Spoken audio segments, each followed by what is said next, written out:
Internet rule number 63.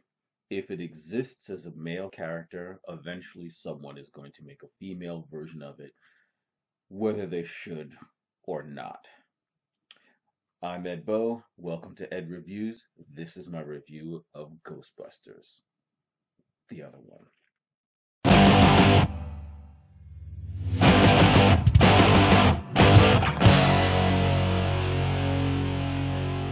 So, Ghostbusters. The 2016 Ghostbusters, which is directed by Paul Feig. It is a reboot of the original Ghostbusters franchise from 1984 and I believe 1989, directed by Ivan Reitman. That was the Ghostbusters starring Bill Murray, Dan Aykroyd, Harold Ramis, and Ernie Hudson. Uh, it's a supernatural comedy, such as it is, and let's get right into it. It's set in New York City, as the original Ghostbusters was, set specifically in Manhattan. This is very much a Manhattan movie. The characters. We have Kristen Wiig as Dr. Erin Gilbert. She's an unsure, very self-conscious character who is really uncertain about getting involved in all this paranormal stuff. Mostly her character is annoying. Annoying because of how unsure she is and all of that, and she's really not funny. I don't think there's a single joke in the entire film centered around Kristen Wiig's character that's actually funny at all. Oh, wow. And unfortunately, the film begins with her and sort of kind of tries to treat her as the main character. What a mistake. Then you have Melissa McCarthy as Dr. Abigail Yates. She should have been the main character.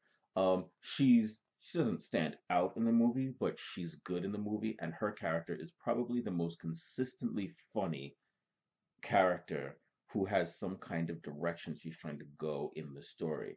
And that is sorely needed because the rest of this film is a mess. Then you have Kate McKinnon of Saturday Night Live fame. She was Saturday Night Live's version of Hillary Clinton this season, and she's the one who won an Emmy for her performances on Saturday Night Live. She's funny. She's also really bizarre. Her character is meant to be just like freakishly weird, and it's funny, but it's scattershot. It's really, how could I put this? Um, it's like the rest of the movie. She's just throwing jokes at the screen to see whatever hits and whatever is successful without any concern as to whether or not any of them are going to bomb or not. And she's just weird. Leslie Jones plays Patricia Tolan. She's a New York City token booth clerk. She's the only non-PhD in the entire group. Her character is both funnier and smarter than I thought she would be, but it still is problematic that 30 years after the original Ghostbusters, we still have the only black member of the group is the only non-PhD in the group. And while, like I said, her character isn't played off as stupid, and she's much more a member of the team than Ernie Hudson's character was. But it still is problematic that you've got three PhDs and the black person, and that's I don't know how in this day and age that happens. Yes, I do. Then you have Chris Hemsworth as Kevin Beckman, and he is their dumb secretary. And holy crap, is he dumb! He's actually really funny in the movie until the end, and then in the end, there's a point.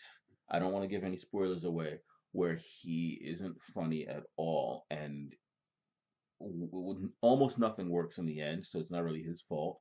But yeah, there's a point in the film where he's not funny, but for the most part, he's funny.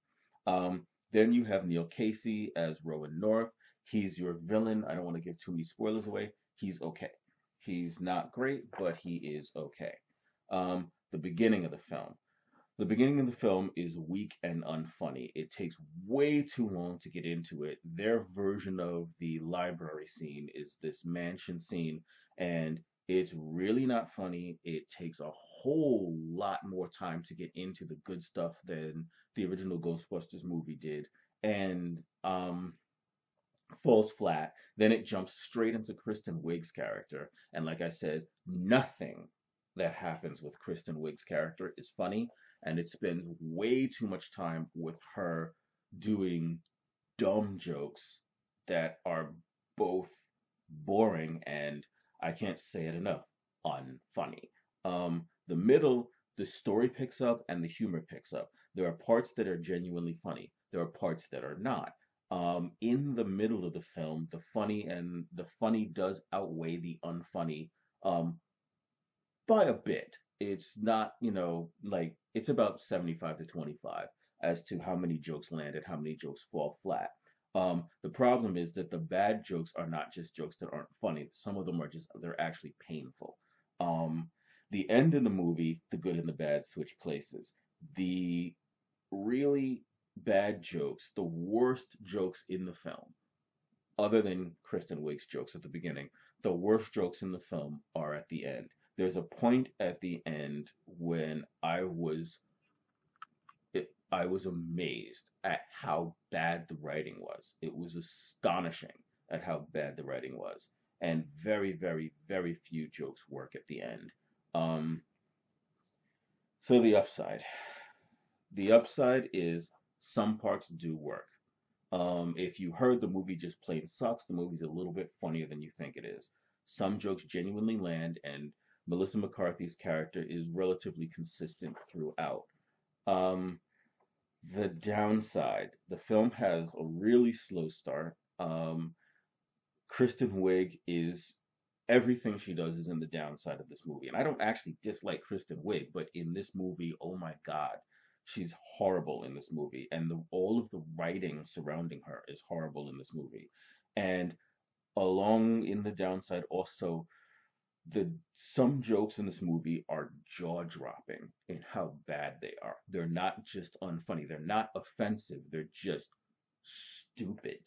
They're so stupid that they should, if there is any justice in the world, some of the writers in this who worked on this film will never write a Hollywood feature ever again. It's that bad. It's really inexcusable that someone like that is working, you know. I mean, really, it's bad. You could, pick people up off the street and they would write better jokes than that in their sleep. It's awful.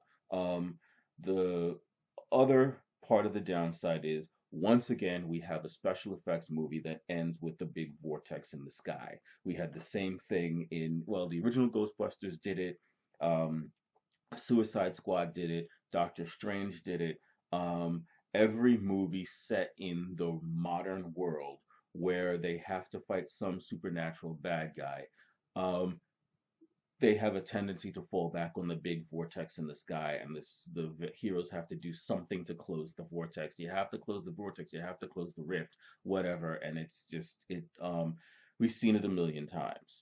I mean, the only time they didn't put the vortex in the sky in a movie like this was in Poltergeist, when they put the vortex in the television. It's been done too often. It's such a red flag. It's amazing that people are still doing it. It is the ultimate in Hollywood laziness. Final score for the film, 1.5 stars. It would have made 2 stars, which still isn't great, but it would have made 2 stars if it wasn't for the fact that some of the jokes are just so bad. They suck the soul out of you. And I can't stress that enough. Some of the jokes are genuinely that bad.